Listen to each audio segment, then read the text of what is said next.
تہجد کے وقت صلاۃ تسبیح پڑھ لی تو کیا یہ تہجد نماز میں تہجد کا انداز اور ہے، تسبیح کا انداز اور ہے؟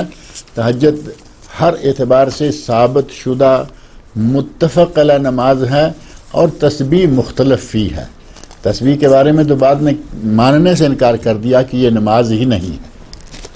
شیخ محمد بن صالح العثیمین رحمۃ اللہ علیہ اس نماز کو نماز نہیں مانتے تھے، تو اس میں اختلاف ہے، لہذا اس کو آپ اس وقت میں نہ رکھیں۔